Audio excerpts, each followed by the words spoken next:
Welcome to SheTV.com, where board-certified physicians talk to you about women's health. In this episode, Dr. Nelson Fong, a board certified OB-GYN, talks to us about hormone replacement therapies in a menopausal patient. Hello, I am Dr. Dana Bach. I am a board certified anesthesiologist. I practice at Lakeside Women's Hospital. It's a small women's hospital in Oklahoma City, Oklahoma. I want to introduce my friend and colleague. This is Dr. Nelson Fong. He is a board certified OB-GYN and he practices there with me. So I see him sometimes 7 days a week. And a Those good are week, days right? we want a break. But I want to visit with him today and have him talk a little bit about menopausal hormone therapy. Dr. Fong, you probably need to start off with a little bit about what is menopause Sure. and then what is standard therapy Yeah. when a patient comes to see you. Absolutely. So menopause, as most people are vaguely aware, is a time in a woman's late 40s, early 50s when she begins to have decreasing estrogen levels. And those estrogen levels cause kind of classic symptoms, hot flashes and night sweats, but can also cause some long-term health problems, okay, like decreased bone density, increased risk of heart disease, amongst other symptoms. Some women just don't feel as well.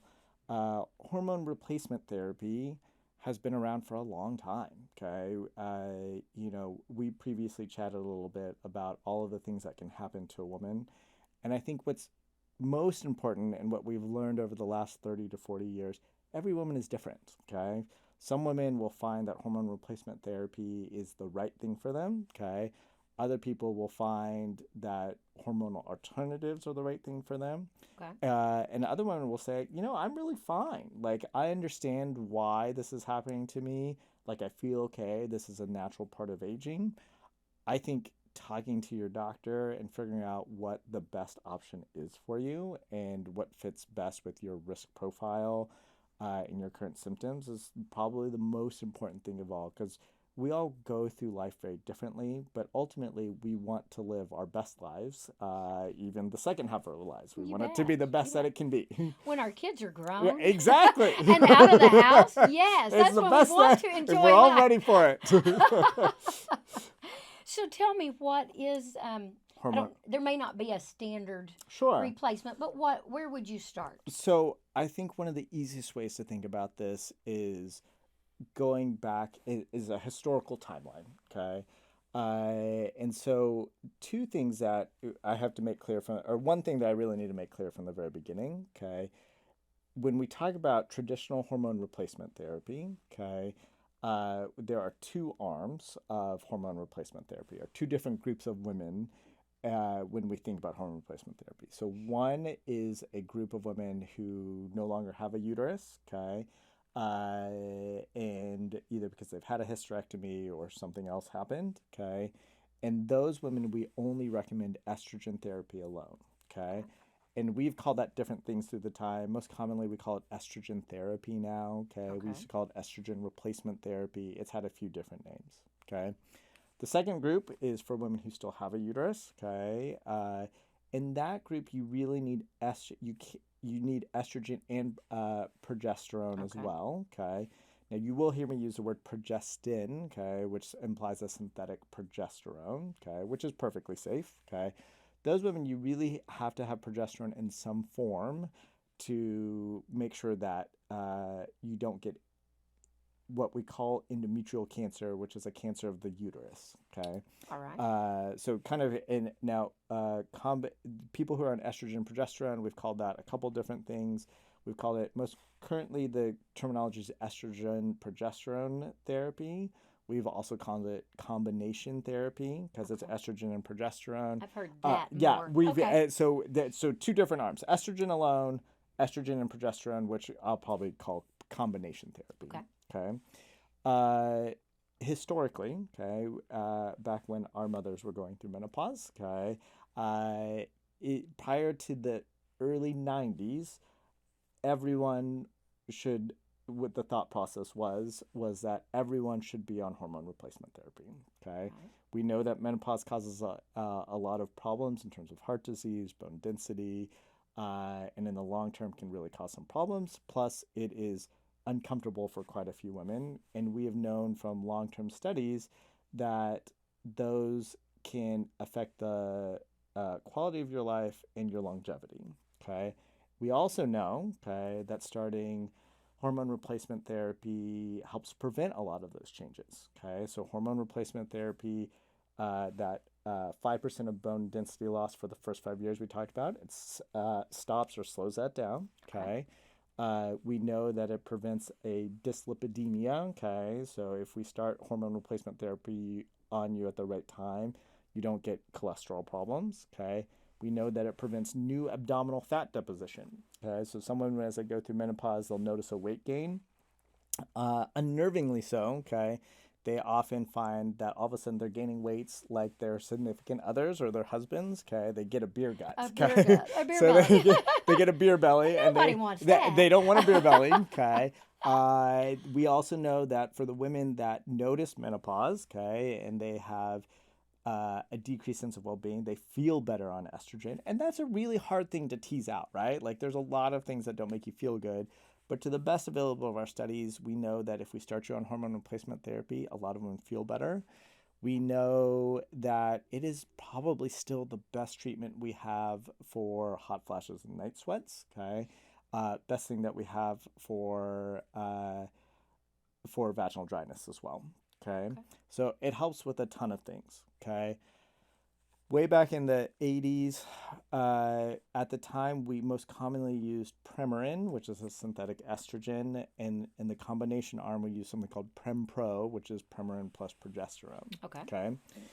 There was a large study of hundreds of thousands of women. Okay, which we've never been able to repeat that study. Okay, and the results of it, what I would tell people is that what we learned is nothing in life is free. Okay, so there are some drawbacks. Okay. Okay, now I tell my patients that knowing those drawbacks is important and what your actual risk is. Okay, because for some people those risks are worth it, and other people they're like, oh, those risks are totally not worth it, and it's not for me to decide. That's for you to decide patient. whether Okay, that's worth yes. it. So what are those risks? Okay, we know that if you are on estrogen alone, okay, there's kind of really only two risks that we worry about. Okay, so one risk is the risk of stroke, and the other risk is of blood clot. Okay, so as you know, okay, estrogen is, in fancy doctor talk, something that we call thrombogenic, meaning it can cause blood clots. Okay, that risk of blood clots and stroke, okay, it's really not that high. It's about 6 to 7 in 1,000, 6 to 7 in 10,000. So well less than 1%. Okay. Fast forward 30 years. We know now, okay, that we can qualify that a little bit, okay, because that risk of stroke and blood clot is much less if you're not taking an oral pill. It's much less if you're taking what we call transdermal estrogen, which is either a gel or a patch, okay?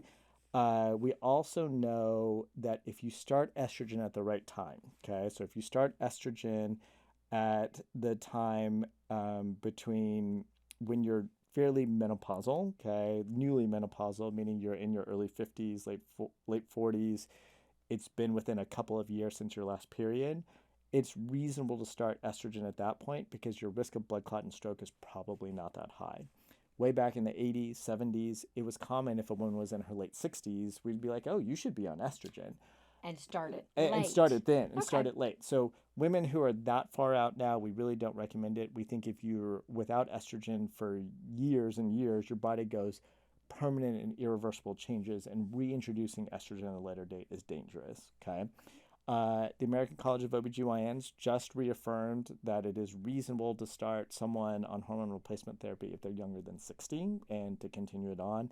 And for that matter, if you've been on it for a long time and haven't had any ill effects, the American College of OB-GYNs also says you can be on it for forever, okay? You just need to be aware of your risks, okay? All right. Second arm, okay, so women who still have a uterus, they have that risk of blood clot and stroke because there's estrogen. Okay. There's also the risk of breast cancer. Okay. Now, the breast cancer risk, I want to stratify that for women as well. Yes, Okay. please do. So the lifetime risk of breast cancer for all women, average women, regardless of family history, it's about 1 in 8. Okay. So that's about 12, 13%, somewhere around there. Don't quote me on math, not my best subject. Okay.